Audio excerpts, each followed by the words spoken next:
बिस्मिल्लाहिर्रहमानिर्रहीम, अस्सलाम वालेकुम। पाकिस्तान ने न्यूजीलैंड को नहीं हराया, पाकिस्तान ने भारत की कुर्सी अब खींच ली है सेमीफाइनल के लिए। यह हकीकत टीवी नहीं कह रहा है, ये भारतीय मीडिया और उनके एंकर इस वक्त मीडिया पर कह रहे हैं। अब वो पूरी दुनिया के सामने कह रहे हैं कि देखो पाकिस्तान ने भारत को नहीं हराया, पाकिस्तान ने न्यूजीलैंड को नहीं हराया, इन दोनों को बल्कि हराकर कुर्सी ले ली है एक। अब रह गई है एक कुर्सी, और वो कुर्सी न्यूजीलैंड की होगी या भारत की होगी, ये अब अभी सोच रहे हैं। अभी तो इवन क्या आप अंदाज़ा कीजिए, अब ये सूरत हाल पैदा हो गई है। तो अल्लाह की करम नवाजी कभी ये पाकिस्तान के साथ हुआ करती थी, फलाना जीते फलाना हारे तो हम सेमीफाइनल में जाए। अब आप देखिए ये सूरत हाल भारत और न्यूजीलैंड के साथ है, फलाना जीते फलाना हारे। अब दोनों पहले दुआ कर रहे थे कि पाकिस्तान हारे, अब दोनों देख रहे हैं कि कौन एक दूसरे को हराएगा। ये आप ज़रा भारतीय मीडिया का क्लिप देखें, आपको बड़ा मज़ा आने वाला है। इस वीडियो की अहम डिस्कशन चलती रहेगी, लेकिन इससे पहले आप वीडियो को लाइक करें, हकीकत टीवी को सब्सक्राइब कर लें और बेल आइकन पर ज़रूर क्लिक करें।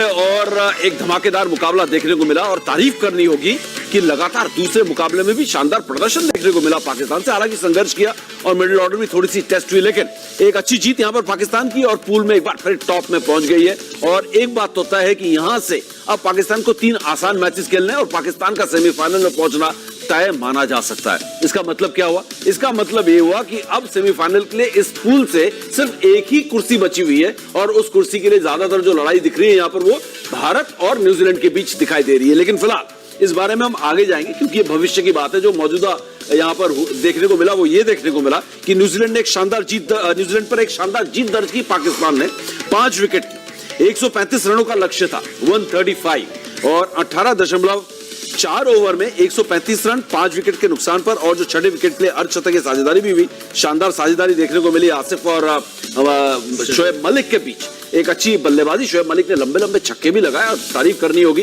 कि 40 साल के इस खिलाड़ी के बल्ले से इस तरीके के रन देखने को मिले। लेकिन बीच में थोड़ी सी टीम संघर्ष करती हुई नजर आई, लेकिन उबर गई क्योंकि शायद न्यूजीलैंड ने इतना बड़ा स्कोर नहीं बनाया था।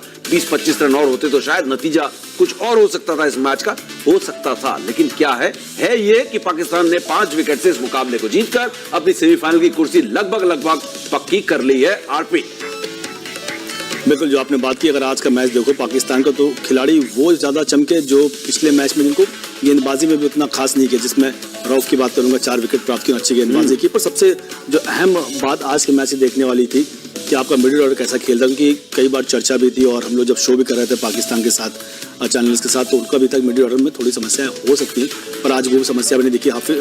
उसमें शोएब मलिक ने महत्वपूर्ण रोल निभाया। और मैं हमेशा कहता हूँ, मनीपाजी से बात भी कर रहे थे कि शोएब वो ऐसे खिलाड़ी हैं क्योंकि एक्सपीरियंस है, अगर टोटल कम है तो ये खिलाड़ी बहुत महत्वपूर्ण हो जाते हैं। तो आज शोएब मलिक ने वही करके दिखाया। आसिफ ने तो कमाल की बल्लेबाजी की। बिल्कुल, आसिफ की तारीफ करनी होगी। 27 रन 12 गेंदों में और 3 छक्के जड़े आसिफ ने।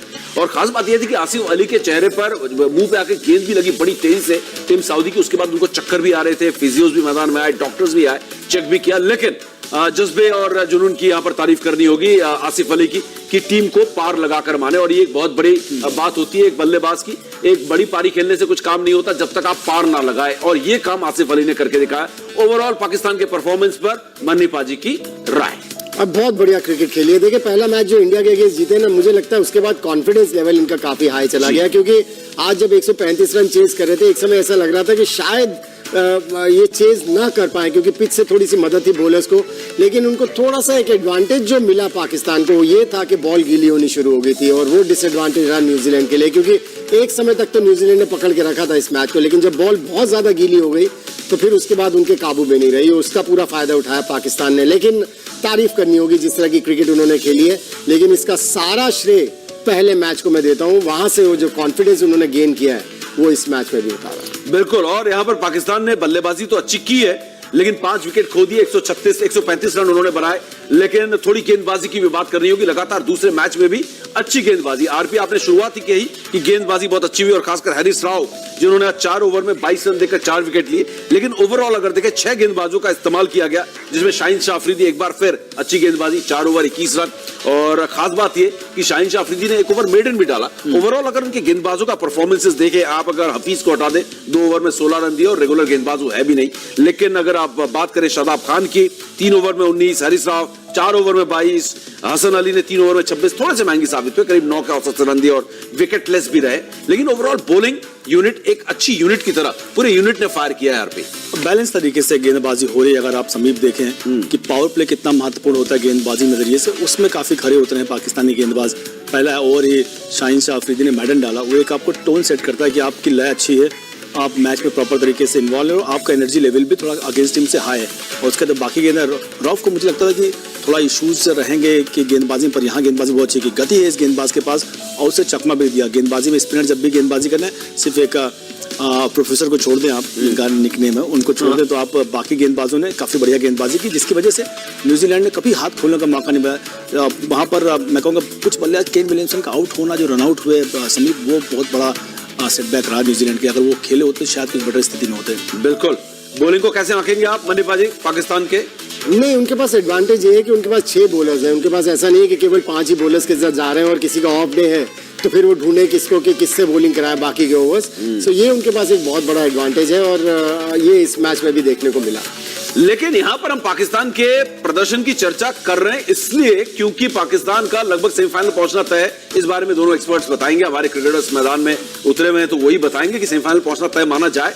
और दूसरी चीज, हिंदुस्तान के लिए यहां से लड़ाई मुश्किल होती है, आसान होती है, एडवांटेज है, डिसएडवांटेज है। पाजी आपके साथ शुरू करूंगा क्योंकि अब कुर्सी जो है एक रह गई है। अगर देखें पाकिस्तान 2 जीत के बाद सेमीफाइनल ना पहुंचे और उनके सामने जो ओपोनेंट्स हैं अफगानिस्तान, नामीबिया और स्कॉटलैंड जैसे, उनके खिलाफ मतलब ये तो एक अजूबा ही होगा अगर वो हार जाते हैं। नहीं तो सेमीफाइनल मान के चला जाए कि पहुंचना तय है पाकिस्तान का। कुर्सी एक बच गई है और वो भारत के लिए। तो यहां से हिंदुस्तान के लिए कैसी स्थिति बनते हुए आप देखते हैं, पहले आप बताएं। देखिए, बिल्कुल सिंपल कैलकुलेशन है ये। हमने आज जब YouTube पर भी शो किया था 6 बजे, जब 7 बजे का भी शो किया था, मैंने एक ही बात कही थी, बड़ी सिंपल कैलकुलेशन है इंडिया के लिए कि सोच ये रखनी है कि हमें सभी मैचेस जीतने हैं चाहे कुछ भी हो जाए, क्योंकि वही एक तरीका है कि आपको फिर ये इंतजार नहीं करना पड़ेगा कि दूसरी टीम किसी से हार जाए तो हमारा मौका बने।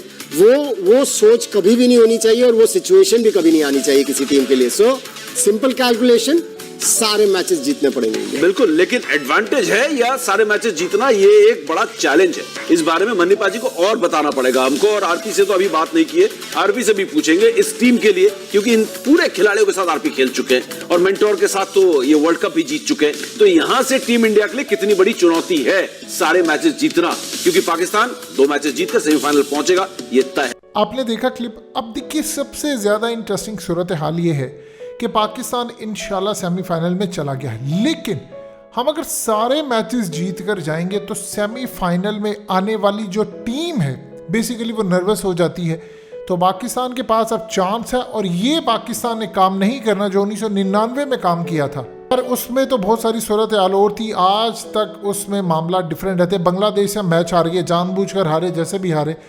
इसी तरह आप देखें कि दूसरी साइड से दूसरी टीम के टॉप भी हार गए थे। तो लिहाजा माजी को भूलकर अब आगे चलना है, लेकिन एक काम पाकिस्तान को यहाँ पर हर सूरत करना है। हमें फौरी तौर पर अगर किसी टीम को ज़्यादा मार्जिन से हराना है तो वो है अफगानिस्तान। देखिए, अफगानिस्तान के जो बॉलर्स हैं वो मिस्टीरियस बॉलर्स हैं। उनकी गेंद आज देख लीजिए आप, मैच के अंदर बाबर आजम जब खेल रहे थे तो गेंद उठी नहीं है। इसी तरह नुकसान होता है राशिद खान की, मुजीब की, इनकी जो बॉल है उसमें प्रॉब्लम ये आती है किसी के लिए कि वो उठती नहीं है। जब आपको उठती नहीं है तो गेंद बैठी हुई आती है और आपके आउट होने के चांसेस बहुत ज़्यादा बढ़ जाते हैं। तो इस सूरत हाल में इंशाल्लाह उम्मीद है ज़बरदस्त काम होगा। हकीकत टीवी को सब्सक्राइब करना मत भूलें, वीडियो को लाइक करें, शेयर करें और कमेंट सेक्शन में अपनी राय का इजहार ज़रूर करें।